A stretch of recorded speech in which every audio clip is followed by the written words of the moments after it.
Ascendientes, descendientes y cónyuge son tres órdenes que la ley considera herederos legitimarios. ¿Qué significa esta palabra herederos legitimarios que ya la hemos usado con antelación?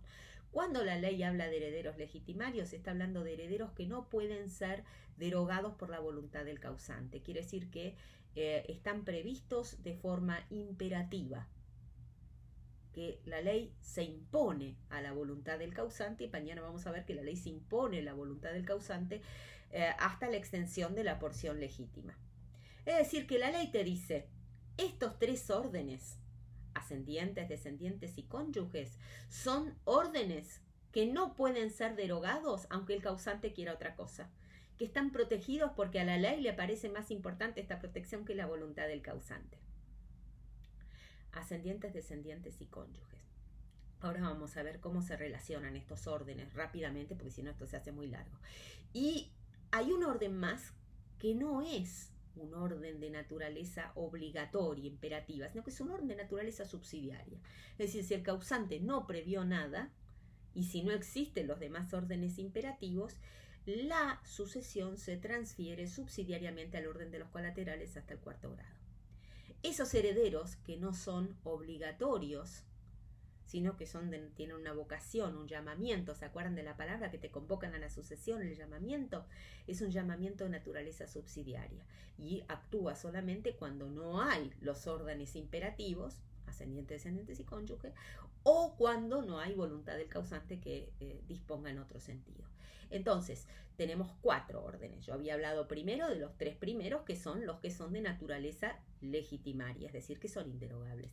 Y tenemos un cuarto llamamiento que es derogable, que es el de los colaterales. Entonces, 4. ¿Cuáles son las reglas con las cuales tenemos que interactuar en estos llamamientos, no es cierto? Básicamente, nosotros tenemos que recordar que hay 3 reglas. 3 reglas que nos tenemos que acordar que son muy pero muy importantes. La primera la podemos llamar la regla de la jerarquía, ¿no? Es decir, quién prevalece, quién en la competencia entre un orden y otro prevalece. Esas reglas de jerarquía, es decir, que hacen que un orden prevalezca frente a otro, se pueden dividir en 2. Órdenes de concurrencia, o sea, reglas de concurrencia y reglas de desplazamiento. Las reglas de concurrencia ocurren cuando 2 órdenes, por ejemplo, el cónyuge y los ascendientes, concurren sobre una misma porción de bienes. Esa concurrencia implica que tengamos que organizar una forma de distribución entre los 2 órdenes que concurren. Luego hay otro género de reglas que se llaman reglas de desplazamiento, y esas ocurren cuando un orden le da una patada al otro, es decir, lo desplaza. Y eso, por ejemplo, ocurre cuando hay descendientes respecto de los ascendientes. Entonces, las reglas de jerarquía, es decir, cuando un orden prevalece sobre el otro, pueden ser de 2 tipos. Pueden ser de concurrencia, cuando tenemos que encontrar alguna forma de distribuir, o de desplazamiento, cuando una desplaza al otro. Después tenemos las reglas de proximidad. La regla de proximidad nos indica que el grado más próximo en el parentesco desplaza al grado más lejano. Entonces, el grado más próximo desplaza al grado más lejano. Y la tercera es la regla de la indiferencia del origen. Es decir, en principio, el origen de los bienes es completamente irrelevante. Es decir, de dónde le vinieron esos bienes al causante es irrelevante. Salvo, y aquí viene la excepción fastidiosa, cada vez que hay un cónyuge tenemos que, si vivieron bajo el régimen de comunidad, tenemos que distinguir entre los bienes propios y los bienes gananciales. Pero eso solo si vivieron bajo el régimen de comunidad, es la única distinción que hay que hacer. Entonces, empecemos por el primero de todos, ¿no? El primero de todos que nosotros tenemos que aprender, van a ver que después es fácil, lo primero que nosotros tenemos es el orden de los descendientes, que es el más beneficiado. Entonces, el orden de los descendientes desplaza a los ascendientes. Siempre que hay hijos, los ascendientes no heredan. Y con el cónyuge se da esta situación.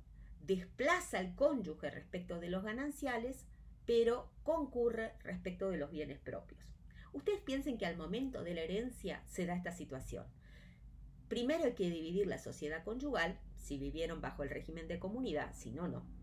y después se divide la indivisión, la masa hereditaria. Entonces, al momento de dividir la sociedad conyugal, el cónyuge retira de la sociedad, retira la mitad de los bienes que le correspondían de su parte ganancial. Quiere decir que el cónyuge, cuando vivió bajo el régimen de comunidad, no cuando vivió bajo el régimen de separación, el cónyuge retira la mitad ganancial. Obviamente, como ya retiró la mitad ganancial, el legislador no le permite participar de la otra mitad ganancial con los hijos, sino que dice la otra mitad ganancial sí quedó, es toda, se divide entre los hijos. Quiere decir que si los cónyuges vivieron bajo el régimen de separación de bienes, ¿se acuerdan que había dos regímenes de bienes en la Argentina, el de separación y el de comunidad? Si los cónyuges vivieron bajo el régimen de separación de bienes, esta regla no nos interesa. Pero si vivieron bajo el régimen de comunidad, me tengo que fijar de que el cónyuge va a retirar de su mitad ganancial, pero va a quedar desplazado de heredar de la mitad ganancial que le correspondió al cónyuge premuerto. Ahora vamos al caso de la concurrencia. Los descendientes tienen reglas de concurrencia. Concurren, no pueden concurrir con los ascendientes porque los acabamos de desplazar, y obviamente también desplazamos a los colaterales, que son desplazados por todos los órdenes que son de herederos legitimarios. Entonces, los hijos concurren, los descendientes concurren con el cónyuge. Los descendientes concurren con el cónyuge respecto de los bienes propios como un hijo más. Es decir que, supongamos este caso, supongamos que el señor Juan Pérez está casado con María y tiene 2 hijos. Si vivieron bajo el régimen de comunidad, María va a retirar la mitad ganancial y la otra mitad ganancial se va a dividir entre los 2 hijos. Respecto de los bienes propios de Juan Pérez, María y los 2 hijos van a concurrir en partes iguales, por cabeza. Es decir que la parte de bienes propios de Juan Pérez se va a dividir en 3, mientras que la parte de bienes gananciales de Juan Pérez se va a dividir entre los 2 hijos y María va a retirar su mitad ganancial. Muy bien, pasemos entonces al siguiente orden que nos interesa, que es el de los ascendientes. En el orden de los ascendientes, que están regulados en los artículos 2431, 2432, en el orden de los ascendientes ustedes van a ver que se dan las siguientes reglas de desplazamiento.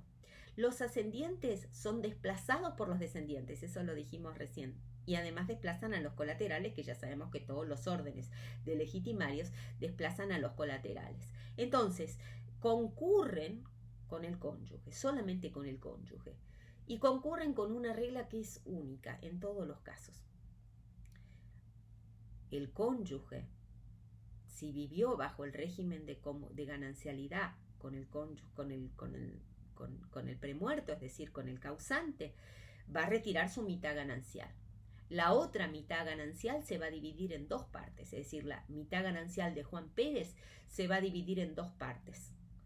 La mitad ganancial que le corresponde al cónyuge y la mitad ganancial que se va a dividir entre los ascendientes. Quiere decir que si Juan Pérez tenía papá y mamá, es decir, si al momento de morirse el esposo de María, Juan Pérez, tenía papá y mamá, el padre y la madre de Juan Pérez van a heredar cada uno 1/8 de los gananciales. Ustedes recuerden, la mitad los retiraba María, que le correspondían a ella en calidad de socia, no de heredera. La otra mitad, que es 1/4, le corresponde a María, y el cuarto restante se divide en 2 entre los 2 padres de Juan Pérez.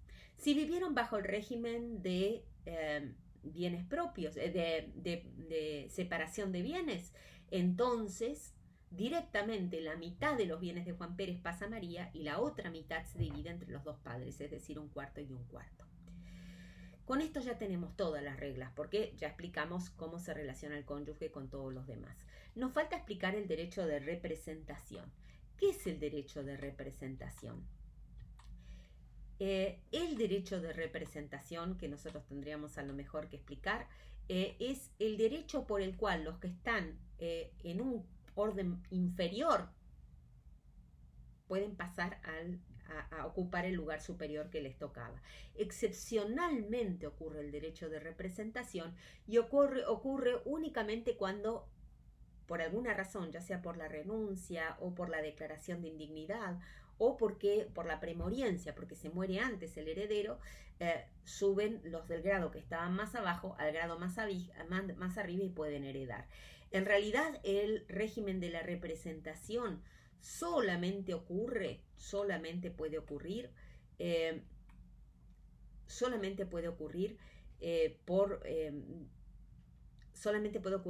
siendo que el grado que está más abajo sube al de más arriba. El caso sería el siguiente: nosotros tenemos una familia y esa familia está compuesta por, como nosotros dijimos, Juan y María, que están casados, y Juan se muere y Juan tiene 2 hijos. Esos 2 hijos se llaman Ernesto y Pedro, pero resulta que Ernesto se murió y Ernesto a su vez tenía 2 hijos más. Entonces los 2 hijos de Ernesto, que serían los nietos de Juan, pueden subir y repartirse lo que le hubiera correspondido al hijo de Juan. Y eso es el derecho de representación. El derecho de representación es una institución que es completamente excepcional y que beneficia a los descendientes. Entonces, nosotros tenemos que pensar que la idea es que en ese caso la porción que le hubiera tocado a la persona que fue representada se divide, es decir, la porción esa queda como si fuera un paquete intacto y se divide entre los que suben a su lugarcito. Es decir, no es que no es que entonces la herencia se divide entre todas las personas nuevas que hay, sino que ese pedacito que quedó, que le hubiera correspondido a Ernesto, se divide entre los 2 nietos de Juan. Bueno, hasta ahí estamos con la clase de hoy. Lo que hoy tratamos de aprender, y nos estaría faltando un último tema, pero creo que lo van a ver ustedes separadamente, que es la sucesión del fisco, es decir, qué es lo que pasa cuando el Estado, cuando hay vacancia, cuando nadie reclama la sucesión y entonces el Estado puede quedársela. Eso lo vamos a dejar sin explicar, pues no se hace muy largo. Lo que vamos a tratar de hacer es de recapitular. Hoy vimos una clase que es muy, pero muy importante. La clase que vimos hoy es la clase de sucesión intestada y en ella tratamos una cosa nueva que entendimos hoy, que es que la ley gobierna la mayoría de las sucesiones argentinas y que lo hace guiada probablemente por el principio de protección de la familia. Hay otras explicaciones posibles, esa es probablemente la más justa, y que elige un modelo de familia que protege en el derecho argentino, estemos de acuerdo o no estemos de acuerdo, y que ese modelo de familia es el cónyuge, que está compuesta por el cónyuge que convive y la sangre, es decir, la sangre metafóricamente, ¿no? Los que son legalmente ascendientes y descendientes del causante. Entonces, esos grados de parentesco ascendiente y descendiente, siempre guiados por esas 3 reglas que nosotros aprendimos hoy, que es la de la jerarquía, que implica a su vez reglas de concurrencia y desplazamiento, el grado de proximidad, el grado más próximo de parentesco desplaza al anterior, y las últimas reglas, que son las de indistinción de los bienes, que operan salvo que haya el cónyuge, es decir, en muchos casos cuando hay cónyuge no operan. Esas 3 reglas son las que gobiernan la relación entre los distintos órdenes sucesorios. Vimos que hay 4 órdenes sucesorios, 3 de los cuales nosotros llamamos herederos, que dan lugar a herederos legitimarios, una vocación legitimaria que es inderogable, que la ley protege con el orden público en la Argentina, y una vocación que es derogable por la voluntad del causante o por la ley, que es el orden sucesorio de los colaterales. El último orejón del tarro es el Estado. Si la sucesión quedó vacante, la va a recibir el Estado. Vimos una institución especial que protege a los descendientes, que es la de la representación. Todo esto lo vimos muy a vuelo de pájaro. Es necesario leer para profundizar todo esto que nosotros hemos dicho. Para eso tienen el cuadernillo, para eso tienen los materiales de lectura, y espero que esta explicación les haya sido de utilidad.